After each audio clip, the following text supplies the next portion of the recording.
অন্তঃসত্ত্বা ভারতীয় নারীকে বিএসএফের নিকট হস্তান্তর করল বিজিবি। স্বাগত জানাচ্ছি নাচল টিভির সংবাদে। শুভ সন্ধ্যা।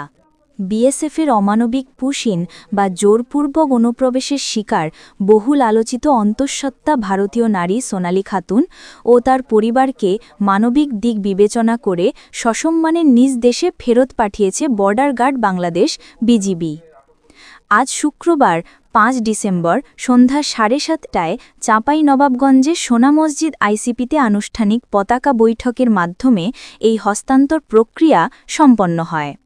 মহানন্দা ব্যাটালিয়ন 59 বিজিবির অধিনায়ক লেফটেন্যান্ট কর্নেল গোলাম কিবরিয়ার উপস্থিতিতে পুশিনের শিকার অন্তঃসত্ত্বা ভারতীয় নারী সোনালী খাতুন এবং তার 8 বছর বয়সী সন্তান মোহাম্মদ সাব্বির শেখকে বিএসএফের নিকট সুস্থ ও নিরাপদে হস্তান্তর করা হয়। উল্লেখ্য, এই ঘটনার সূত্রপাত গত 25 জুন 2025 তারিখে।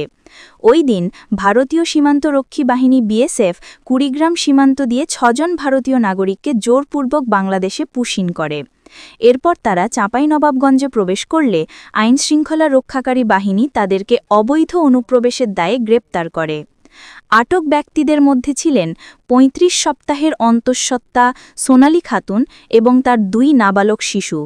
গত 22 অগস্ট আদালতের নির্দেশে তাদেরকে জেল হাজতে প্রেরণ করা হয়। তবে মানবিক দিক বিবেচনা করে গত 2 ডিসেম্বর আদালত তাদেরকে স্থানীয় জিম্মায় দেন এবং কূটনৈতিক তৎপরতার মাধ্যমে নিজ দেশে ফেরত পাঠানোর নির্দেশনা দেন।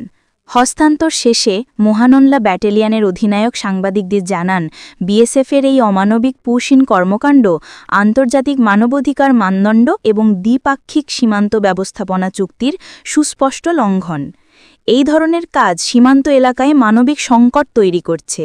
তিনি জোর দিয়ে বলেন, বিএসএফের এই অমানবিক আচরণের বিপরীতে বাংলাদেশ সরকার, স্বরাষ্ট্র মন্ত্রণালয় এবং বিজিবি মানবিক মূল্যবোধ এবং আন্তর্জাতিক আইনের প্রতি গভীর শ্রদ্ধা প্রদর্শন করে এই পুরো প্রক্রিয়াটি স্বচ্ছ ও মর্যাদাপূর্ণভাবে সম্পন্ন করেছে।